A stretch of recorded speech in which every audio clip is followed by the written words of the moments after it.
Greek ദേവന്മാരുടെ രാജാവായ Zeus ദേവന്റെയും ഡയാനയുടെയും മകനായ പെഴ്സ്യൂസിന്റെ ആഗ്രഹം ധീരകൃത്യങ്ങൾ ചെയ്ത് കീർത്തി നേടണം എന്നതായിരുന്നു.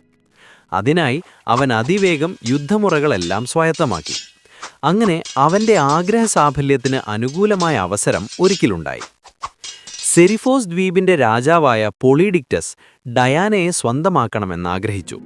എന്നാൽ ആ ദ്വീപിൽ കഴിഞ്ഞ് അയാളെ പരിചയമുള്ളതിനാൽ തന്നെ ഡയാനയ്ക്ക് ദുരാഗ്രഹിയായ അയാളെ ഇഷ്ടമല്ല. പെഴ്സ്യൂസ് എന്ന ധീരനായ മകനുള്ളതിനാൽ ഡയാനയെ സ്വന്തമാക്കുക അത്ര എളുപ്പമല്ലെന്ന് അയാൾക്ക് ബോധ്യമായി. എങ്ങനെയെങ്കിലും പെഴ്സ്യൂസിനെ അകലത്താക്കി ഡയാനയെ കൊട്ടാരത്തിലേക്ക് കൊണ്ടുപോകണമെന്ന് അയാൾ നിശ്ചയിച്ചു. അയാൾ പെഴ്സ്യൂസിനെ കൊട്ടാരത്തിലേക്ക് വിളിച്ചു. തെക്കൊരു ദ്വീപിൽ ഗോർഗന്മാരെന്നറിയപ്പെടുന്ന 3 ഭയങ്കരികളുണ്ട്. അവരിൽ 2 പേർക്ക് മരണമില്ലെങ്കിലും മൂന്നാമത്തെ ആളായ മെഡൂസയ്ക്ക് മരണമുണ്ട്. അഥീനാദേവിയുടെ ശാപത്താൽ ഭീകരരൂപമായി മാറിയ അവളെ കൊല്ലണം. പെഴ്സ്യൂസിന് അത് സാധിക്കുമോ എന്ന് പൊളിഡിക്റ്റസ് തന്ത്രപൂർവം ധീരനും അഭിമാനിയുമായ അവനോട് ചോദിച്ചു. തീർച്ചയായും സാധിക്കുമെന്ന് ഉറച്ച ശബ്ദത്തിൽ പെഴ്സ്യൂസ് സമ്മതമറിയിച്ചു. താൻ ആഗ്രഹിച്ച മറുപടി തന്നെ അവനിൽ നിന്ന് ലഭിച്ചതിൽ പൊളിഡിക്റ്റസ് അതിയായി സന്തോഷിച്ചു. തല നിറയെ വിഷപ്പാമ്പുകളുള്ള അപകടകാരിയായ അവളുടെ മുഖത്ത് ആര് നോക്കിയാൽ അയാൾ കല്ലായി മാറുമെന്ന സത്യമോർത്ത് അയാൾ ഊറിച്ചിരിച്ചു. പെഴ്സ്യൂസിന്റെ കഥ കഴിയുമെന്ന് അയാൾ പൂർണ്ണമായും വിശ്വസിച്ചു. പക്ഷേ അഥീനാദേവി പെഴ്സ്യൂസിന് ധൈര്യം കൊടുത്തു. അപകടം വരാതിരിക്കാനായി അഥീനാദേവി കണ്ണാടി പോലെയുള്ള ഒരു പരിചയും ഒരു തോൽസഞ്ചിയും പെഴ്സ്യൂസിന് സമ്മാനിച്ചു. ഹെർമിസ് ദേവനും പെഴ്സ്യൂസിന്റെ സഹായത്തിനെത്തി.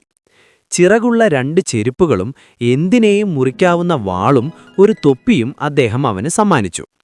പെഴ്സ്യൂസ് പ്രാർത്ഥനകൾക്ക് ശേഷം തന്റെ സാഹസിക യാത്രയാരംഭിച്ചു. അവൻ ആദ്യം ഗോർഗൻ ഭയങ്കരികൾ എവിടെയാണ് താമസിക്കുന്നതെന്നറിയാവുന്ന 3 വൃദ്ധകളുള്ള മഞ്ഞുമലകളുടെ നാട്ടിലേക്കാണ് പോയത്. ഹെർമിസ് കൊടുത്തിരുന്ന തൊപ്പി ധരിച്ച് അദൃശ്യനായി തീർന്ന അവൻ ആ സഹോദരികൾക്ക് 3 ആൾക്കും കൂടി ഒരു കണ്ണ് പിടിച്ചെടുത്തു.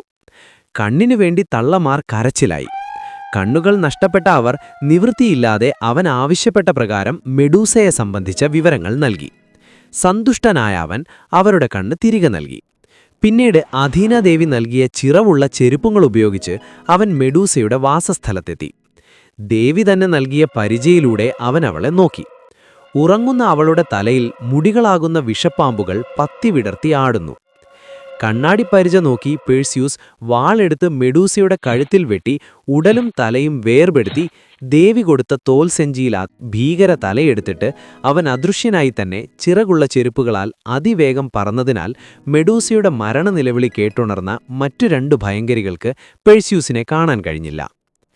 ദീർഘമായ ഈ സാഹസിക യാത്രയിൽ അവൻ അല്പം ക്ഷീണം തോന്നി. ആകാശത്ത് വിശ്രമിക്കാനൊരുങ്ങി. ആകാശം താങ്ങി നിൽക്കുന്ന അറ്റ്ലസിനോട് അല്പം സ്ഥലം ചോദിച്ചു. പക്ഷെ അയാൾ നിരസിച്ചുകൊണ്ട് അവനെ ആട്ടിയോടിച്ചു. കോപിഷ്ഠനായ അവൻ മടിക്കാതെ സഞ്ചിക്കകത്തു നിന്ന് മെഡൂസയുടെ തല പുറത്തെടുത്ത് അയാളെ കാണിച്ചു. അറ്റ്ലസ് ഒരു വലിയ പർവ്വതമായി മാറി. ഇന്നും ആ പർവ്വതം ആകാശം മുട്ടി നിൽക്കുന്ന മനോഹരമായ കാഴ്ച.